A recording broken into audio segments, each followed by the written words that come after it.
প্রতি বছরের মতো এবছরও বিশ্বের সবচেয়ে অনুপ্রেরণাদায়ী ও প্রভাবশালী 100 নারীর তালিকা প্রকাশ করেছে বিবিসি।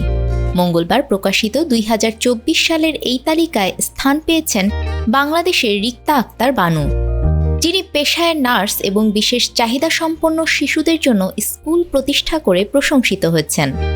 বিজ্ঞান, স্বাস্থ্য ও প্রযুক্তি বিভাগে স্থান পেয়েছেন বাংলাদেশের রিক্তা আক্তার বানু।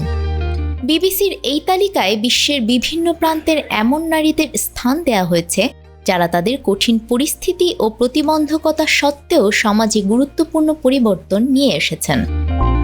রিক্তা আক্তার বানু সম্পর্কে বিবিসি বলেছে, তিনি বাংলাদেশের উত্তরাঞ্চলের একটি প্রত্যন্ত এলাকায় বাস করেন। সেখানে অটিস্টিক বা প্রতিবন্ধী শিশুকে অভিশাপ হিসেবে দেখা হয়। রিক্তা আক্তার বানুর মেয়ে অটিস্টিক। মেয়েটি সেরিব্রাল পালসিতে আক্রান্ত।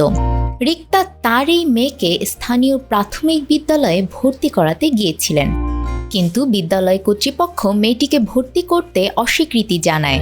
পরে রিক্তা তার জমি বিক্রি করে একটি স্কুল প্রতিষ্ঠা করেন।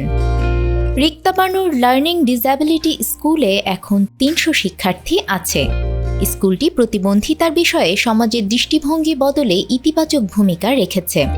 স্কুলটি প্রাথমিকভাবে অটিস্টিক বা শেখার ক্ষেত্রে প্রতিবন্ধকতা থাকা শিশুদের জন্য প্রতিষ্ঠা করা হয়েছিল, কিন্তু এখন স্কুলটি বিভিন্ন ধরনের বুদ্ধিবৃত্তিক ও শারীরিক প্রতিবন্ধিতা থাকা শিশু শিক্ষার্থীদের সেবা দিয়ে থাকে। বাংলাদেশের উত্তরাঞ্চলের এক প্রত্যন্ত গ্রামে বাস করেন রিক্তা বানু। কুড়িগ্রামের চিলমারী উপজেলা স্বাস্থ্য কমপ্লেক্সের জ্যেষ্ঠ নার্স তিনি। নিউজ ডেস্ক, আমাদের সময়।